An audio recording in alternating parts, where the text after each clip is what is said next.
students, in this video we will discuss about weekly current affairs from 25th September to 30th September 2021. So 25th September నుండి 30th September లో ఉన్నటువంటి మధ్యలో ఉన్నటువంటి current affairs ని ఈ వీడియోలో మనం డిస్కస్ చేయడం జరుగుతుంది. First news article is regarding the contempt of court.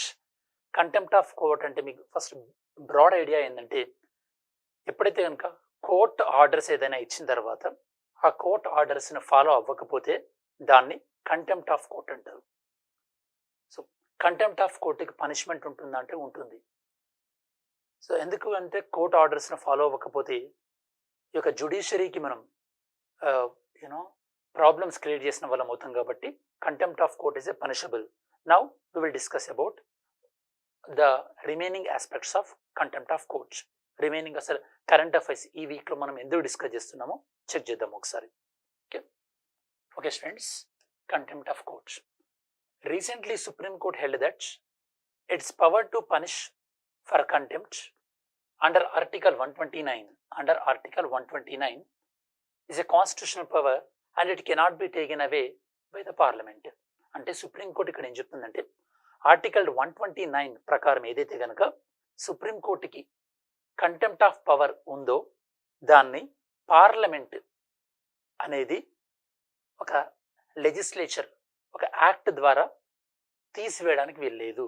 That means supreme court can exercise the contempt of power and parliament cannot interfere. That is what supreme court సేట్స్. Okay, article 129 is very very important.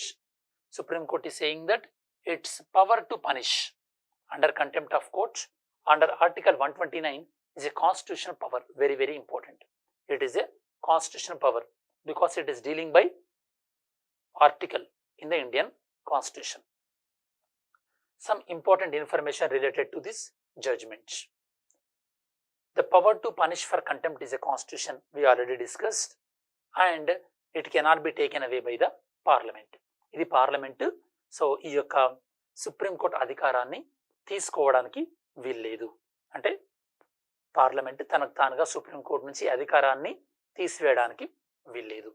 So one more thing is Article 142 and Clause 2. It states that subject to the provisions of any law made in this behalf by Parliament, the Supreme Court shall have all and every power to make any order for the contempt of court.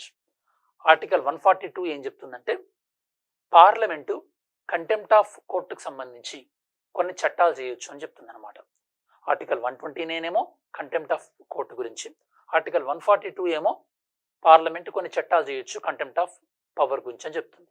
ఇప్పుడు supreme court ఏం చెప్తుందంటే, article 142 ప్రకారం పార్లమెంట్కి అధికారాలు ఉన్నప్పటికీ కూడా అది article 129ని violate చేయకుండా చేయాలి అని చెప్పేసి సుప్రీంకోర్టు చెప్తుంది అనమాట.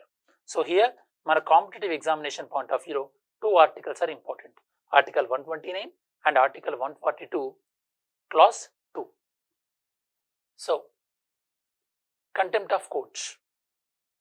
అసలు కంటెంప్ట్ ఆఫ్ కోర్ట్ అంటే ఏంటి? Contempt of court is the power of the court. It is the power, here keyword, power of the court to protect its respect. Okay, so the power is regulated by Contempt of Court Act 1971.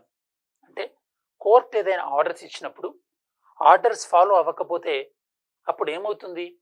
మనం కోర్టునికి respect ఇవ్వనట్టే కదా. మరి అలా ఎవరైనా కోర్టుకి respect ఇవ్వకపోతే కనుక వాళ్ళని punish చేయాల్సినటువంటి పవర్ కూడా కోర్టుకు ఉండాలి. అప్పుడే courts will be more powerful. In this way whoever will not follow the orders of the court, they will be punished according to the Contempt of Courts Act 1971. Okay? So here the contempt of courts not defined in the Indian Constitution. Indian Constitution లో మనకు article 129 కోర్ట్స్కి powers ఇచ్చినప్పటికీ కూడా అసలు contempt of court అంటే ఏంది అనేది Indian కాన్స్టిట్యూషన్లో ఎక్కడ కూడా డిఫైన్ చేసి లేదు. Okay, but however article 129 given the powers to the Supreme Court.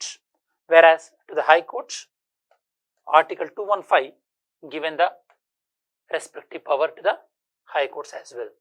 The Contempt of Courts Act 1971, it defines both criminal and civil, criminal and civil contempts.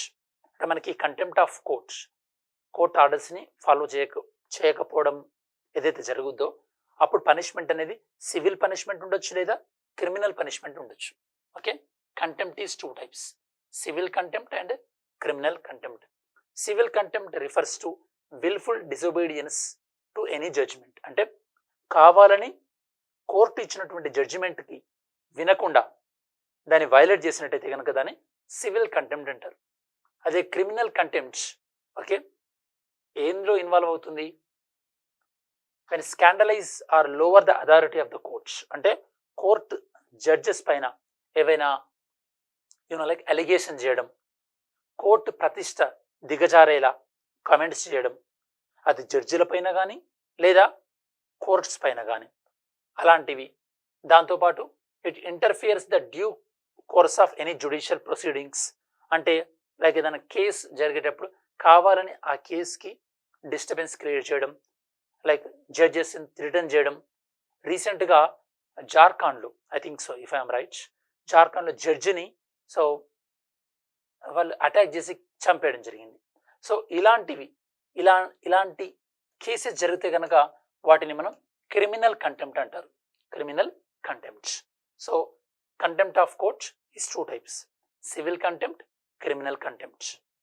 So this is news related to this current affairs. ఇందులో మనం contempt of court అనేదాన్ని discuss చేసాం. Contempt of court అనేది the power of the court to punish and it given under article 129. Parliament can make laws related to contempt of court according to article 142 and clause 2.